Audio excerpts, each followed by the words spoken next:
राजस्थान के बजट को देख रहे हैं और क्या उम्मीदें और क्या पिटारा जनता के लिए सौगातों का लेकर आ रहे हैं?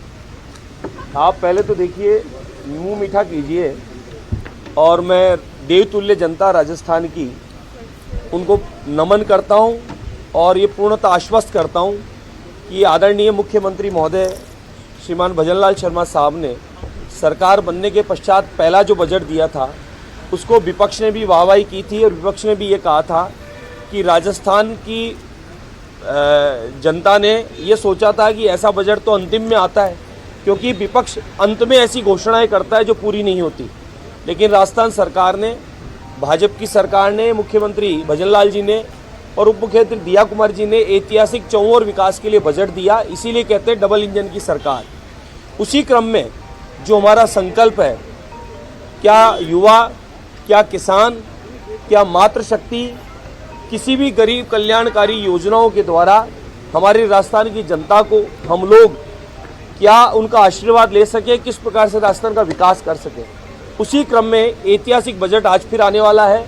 भले वो हमारा अध्यात्म हो या हमारा पर्यटन हो या हमारे किसी भी क्षेत्र का डेवलपमेंट हो, उसके लिए ऐतिहासिक बजट आज आप लोग भी आश्चर्यचकित रहेंगे और विपक्ष इस बार डबल ताली बजाकर धन्यवाद और देने वाला है जिस प्रकार का बजट इस बार आएगा। इसलिए मैं पूर्व में ही सबको लड्डू खिलाकर मुंह मीठा करवाना चाहूँगा कि आज शिवाजी महाराज का जयंती भी मना रहे हैं, गुरु गोपिलकर जी भी मना रहे हैं और हमारा ऐतिहासिक बजट गणेश जी के दिन, बुधवार के दिन। बीजेपी के प्रदेश अध्यक्ष मदन राठौड़ जी हमारे साथ मौजूद हैं। सर, भजनलाल सरकार का दूसरा जो बजट है, राजस्थान में डबल इंजन की सरकार है, क्या कुछ कहेंगे सर? जनता को बड़ी उम्मीदें हैं राज्य सरकार के इस बजट से। जनता को तो उम्मीदें हैं और भजनलाल जी सरकार ने पिछली बार भी बहुत अच्छा बजट दिया था और इस बार भी बहुत अच्छा बजट आएगा। सबकी राय ली है उन्होंने, एमएलए से, एक्स एमएलए से, एमपी से, एक्स एमपी से, चार्टर्ड अकाउंटेंट से, उद्यमियों से, उद्योगपतियों से, व्यापारियों से और यहाँ तक कि कर्मचारियों से और सभी से सलाह मशविरा करने के बाद वो बजट तैयार किया है। तो बहुत अच्छा बजट होगा, जनहितकारी बजट होगा। किसानों से भी राय ली है और केंद्र का भी विशेष आशीर्वाद मिला हुआ है। डबल इंजन की सरकार है। पिछली बार भी कोई टैक्स नहीं लगाया और बहुत अच्छा बजट दिया था। इस प्रकार इस बार भी बहुत अच्छा बजट आएगा। सर, आपने कहा कि विपक्ष की राय ली है, फिर विरोध किस बात का सर विपक्ष का? देखिए, विपक्ष लोकतंत्र में विरोध तो करेगा, लेकिन सकारात्मक विपक्ष की भूमिका निभाना चाहिए। विपक्ष को अच्छे कामों की तो प्रशंसा करना चाहिए, कोई कमी हो तो उसको उजागर करना चाहिए। विपक्ष अपना दायित्व तो निभाए, इसमें कोई दिक्कत की बात नहीं है। लेकिन केवल विरोध करना है, इसलिए विरोध करना है, ये ठीक बात नहीं है। विरोध करने का आधार होना चाहिए। छिद्रान्वेषण की आदत विपक्ष में होती है, लेकिन कोई चिंता वाली बात नहीं है। सबसे बड़ी बात यह है कि सकारात्मक भूमिका निभाना चाहिए। अच्छा काम किया है तो उसमें सहयोग करना चाहिए ताकि जनता को लाभ मिले। विपक्ष से अपेक्षाएं तो है। सर, विधायक दल की बैठक के अंदर कल आप मौजूद भी थे। युवाओं को, किसानों को, मजदूरों को, महिलाओं को खासकर उम्मीद है सरकार से। युवाओं को क्या कहेंगे सर? इस बजट के अंदर आपके क्या सुझाव रहे हैं?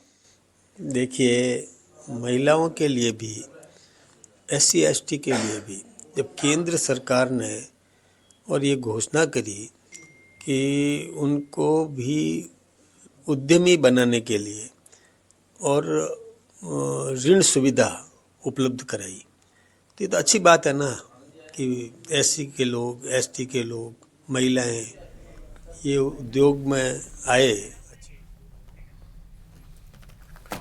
तो हमारे साथ लगातार मेहमानों का पैनल जुड़ा हुआ है। मीनाक्षी जैदी और अटल खंडेलवाल। पहले चर्चा हो रही थी इस बात को लेकर कि भाई अगर शिक्षा में, प्राथमिक शिक्षा में बीजेपी ने 0.003% का प्रावधान किया, तो मीनाक्षी जैदी, आपकी सरकार के 5वें साल के बजट में शिक्षा, प्राइमरी एजुकेशन को लेकर कितना प्रावधान था?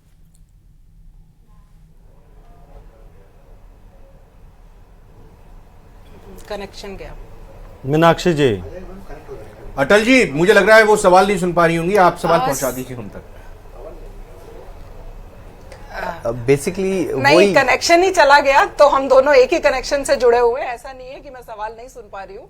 आप वापस से रिपीट कर दीजिए प्लीज। अटल जी ये सवाल कर रहे थे आपसे कि भाई आपने प्राइमरी एजुकेशन में कितना प्रावधान किया था? प्रतिशत में बता दीजिए जीडीपी का। प्रतिशत में ही बताया था मैंने, 0.03%। ये तो बीजेपी का बताया ना आपने। प्राइमरी कांग्रेस ने किया एजुकेशन था। के लिए एलोकेट किया अब देखिए, मैं एक चीज रख देता हूं आपको। देखिए, माननीय दिया जी ने भी स्पष्ट किया कि ये जो बजट है ये सबके लिए होगा। दूसरा, इम्प्लीमेंटेशन की भी बात की, इस बार केवल बजट की बात नहीं की। तीसरी बात ये भी आई कि 6 लाख करोड़, जो कि पिछली बार 3,34,000 करोड़ के आसपास का था, अब की बार 6 लाख करोड़ के आसपास का होगा। तो जितने भी विभाग हैं उनमें अमूल चूल परिवर्तन होकर के अपग्रेड होने वाला है। और देखिए, हमारे माननीय जो मुख्यमंत्री है उन्होंने भी स्पष्ट किया सभी मंत्रियों के साथ बैठक करके कि जो करो वो कहो और जो कहो वो करो। ये नहीं कि केवल घोषणाएं कर दे और चले जाए ना, ऐसा नहीं। और पहले ही बार देखिए, ये 6 लाख करोड़ की बात करते तो हमने केंद्र से बात की। इस बार वैसे भी 85, पिछली बार करोड़ जो कर आ रहे हैं वो 85,000 करोड़ के आसपास हमको मिल रहा है केंद्र सरकार से, जो विगत साल से 10,000 करोड़ ज्यादा है। और वो केंद्र भी हमारे इस विकास, राजस्थान विकास के अंदर सहयोग करने के लिए तैयार है। इसे ही डबल इंजन की सरकार कहा जाता है। इंप्लीमेंटेशन इंपॉर्टेंट है। और कमियां देखिए, ईआरसीपी है, उसको ये नहीं कि राजनीतिक वजह से लटकाया जाए।